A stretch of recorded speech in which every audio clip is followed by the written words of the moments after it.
with the Indian government to particularly tackle PKE, pro-Khalistan extremism. ప్రత్యేక ఖలిస్తాన్ ఏర్పాటు కోసం పనిచేసే తీవ్రవాద సంస్థలపై భారత ప్రభుత్వంతో కలిసి పోరాటం చేస్తామని బ్రిటన్ ప్రధాని రిషి సునాక్ అన్నారు. G20 సదస్సులో పాల్గొనేందుకు శుక్రవారం మధ్యాహ్నం ఢిల్లీకి వచ్చారు. అనంతరం ANI ఏజెన్సీతో మాట్లాడిన బ్రిటన్ ప్రధాని ఖలిస్తాన్ వేర్పాటువాదం కరెక్ట్ కాదన్నారు. అలాగే భారత ప్రభుత్వంతో వాణిజ్యపరంగా బలమైన ఒప్పందాలు చేసుకునే దిశగా సాగుతున్నామని స్పష్టం చేశారు.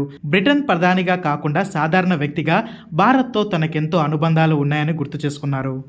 We have seen some ugly scenes of Khalistani protests, separatist protests.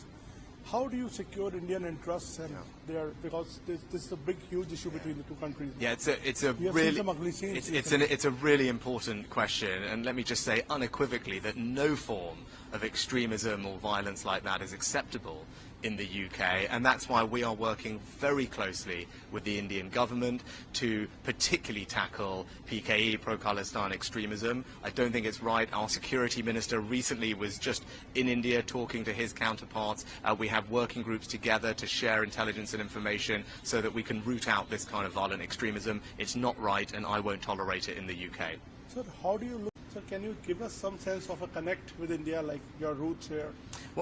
Well, obviously, my wife is from here, from Bangalore. We got married in Bangalore. We used to spend lots of time together before we had children in Delhi, and we're trying to figure out if we can go to one of our old favourite restaurants this evening. But look, it's personally incredibly special for me to be back in India. It's a country I love dearly, a country where my family are from.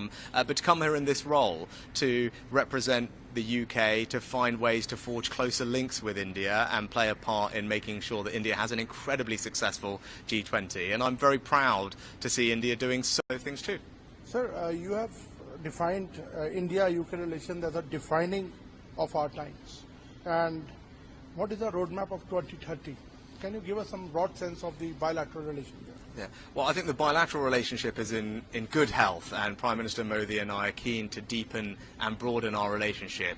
The FTA is an obvious way for us to do that, which is why it remains our priority. And as I said, hard work to go, but I hope we can conclude a successful FTA. I think we can strengthen our security relationship as well. That's something that I've spoken to the Prime Minister about. And then something I'm particularly excited about is increasing the collaboration between our incredible researchers, our scientific community, our universities. The UK and India are two of the leading science technology superpowers of the world, and I think if we work more closely together, we can create jobs, create new businesses, and help solve some of the world's most pressing problems. My last question.